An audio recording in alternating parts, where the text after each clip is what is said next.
maison, j'ai le plaisir d'aller à ma source. C'est tout quand... On a chacun nos formes de pèlerinage quotidien. Il y en a qui c'est du jogging, mais moi, c'est ma marche jusqu'à la source m'apporte un moment de réflexion, de méditation en même temps. Ça conserve un lien avec la vie aussi. Puis l'électricité, ben, c'est que je ne vois pas ce que je ferais avec. T'sais. Le peu j'ai besoin, le soleil avec un panneau solaire me le donne. T'sais. C'est-à-dire des besoins en musique, un peu en éclairage, et puis pour la communication moderne qui s'appelle un portable. Et le portable pour moi c'est une manière de produire un petit peu mes bouquins. Encore une fois, être autonome dans l'édition de mes bouquins, je peux le faire d'un bout à l'autre dans ma maison.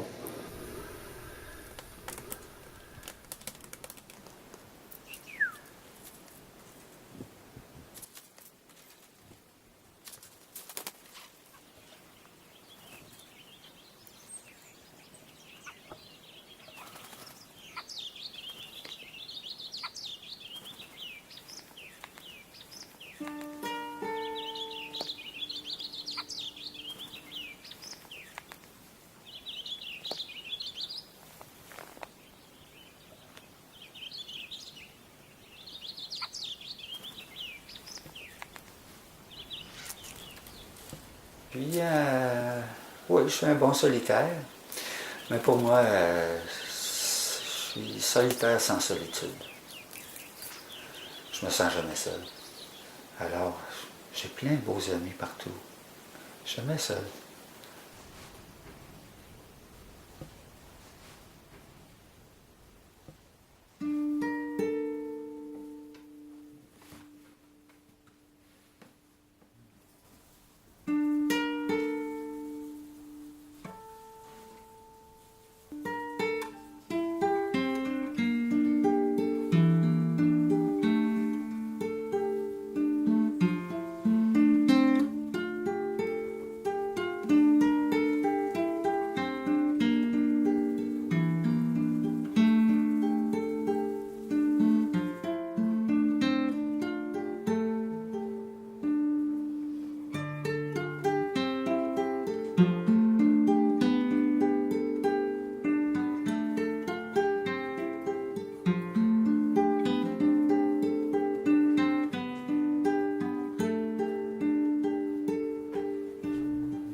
J'ai 17 ans, qui est un âge d'adolescence à tout remettre en question, à vouloir acquérir toute notre forme d'indépendance et d'autonomie. Alors j'ai tout quitté, les petits travaux que je faisais, l'école et tout, pour me retrouver 3 mois en forêt, à apprendre à me nourrir avec peu.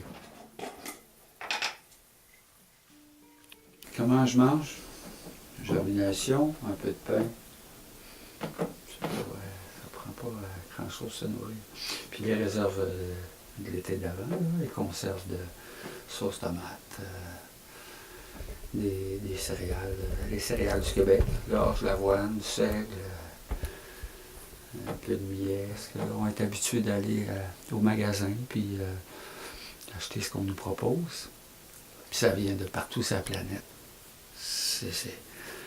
Il y a plus d'énergie dans le transport seulement que dans la nourriture elle-même. Puis il y a plus d'énergie dans les contenants que la nourriture elle-même. T'sais. Fait que on pense pas.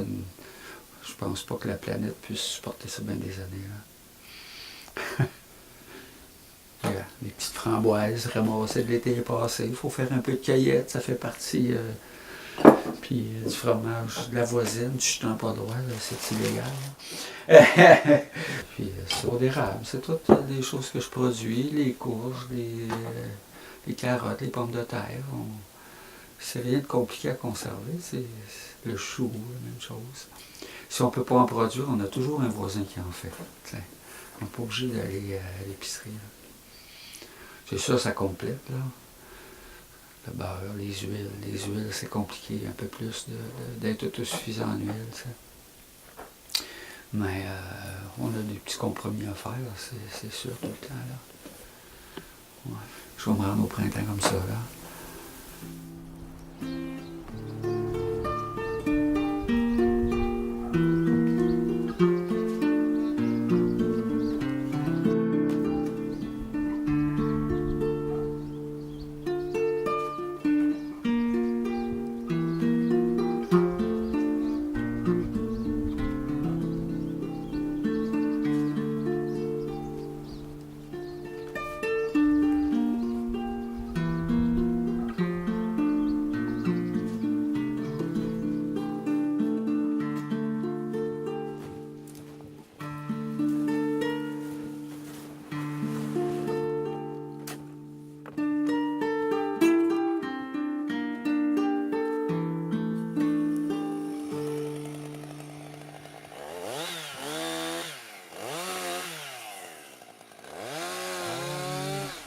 L'autosuffisance comme mode de vie.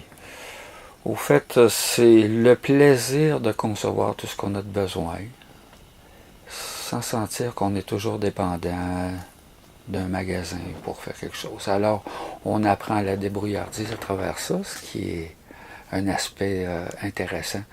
Ce qui n'exclut pas l'interdépendance avec nos connaissances, avec les amis, avec une organisation sociale quelconque. C'est pas un rejet de quelque chose, c'est de vouloir créer quelque chose. C'est ça l'autosuffisance au départ.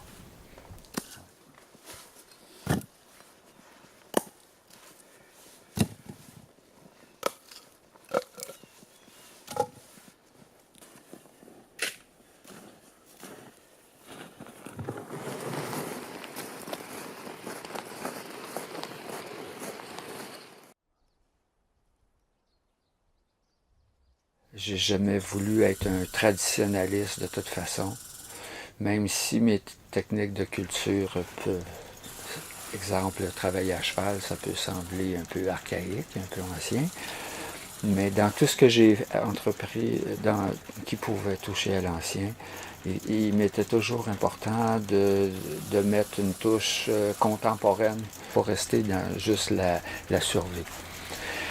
Et après avoir fait toutes mes démarches là, de campement, de vie en forêt, tout ça, c'est juste à partir de ce moment-là que j'ai pris contact avec le monde amérindien, aller dans les communautés, puis connaître et comprendre leur fonctionnement.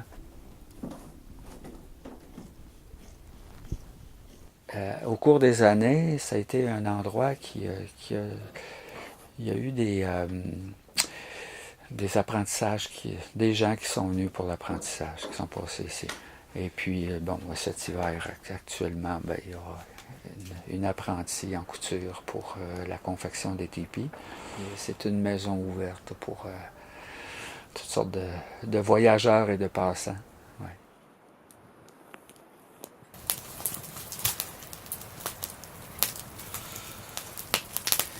Nos directions de vie, parfois, ça peut être très gros comme événement qui nous arrive, qui fait qu'on change de track, un événement dramatique ou heureux.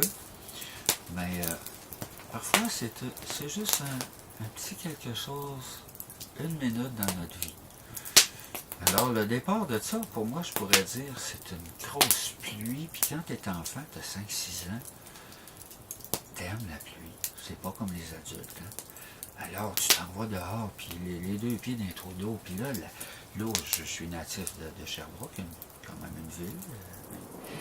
Et puis là, tu vois l'eau, puis là, ben, tu commences à te faire des petits bateaux, puis ça devient une rivière. Puis tu sais, il y a tout un monde qui se crée autour de ça. Mais ton petit bateau, il arrive au trou d'âme qu'on appelle les sourds, là où les villes, l'eau tombe pour ça.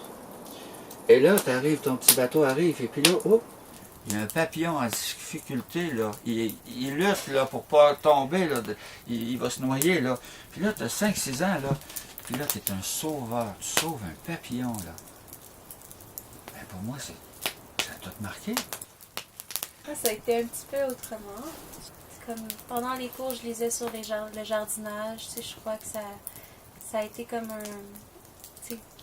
penser à cultiver, faire des cueillettes. Ça faisait partie de mon essence. C'est parti face à une réaction à une vie très conforme à mon adolescence. Puis en même temps, j'avais la liberté mes parents me laissaient faire ce que je voulais faire. Tu sais, je n'étais pas opprimée par les parents, mais plutôt par tout le contexte de société autour. Il me parlait l'autre fois de l'individualisation de l'être qui était comme une période importante, tu sais, que je crois que je suis en ce moment. Exact. Ouais. La planète ne passe pas si on ne passe pas par l'individuation qui est, en termes simples, c'est de vivre qui on est, d'atteindre qui on est. Et en même temps, comment on fait ça quand on a des blessures d'enfance, conscientes ou inconscientes?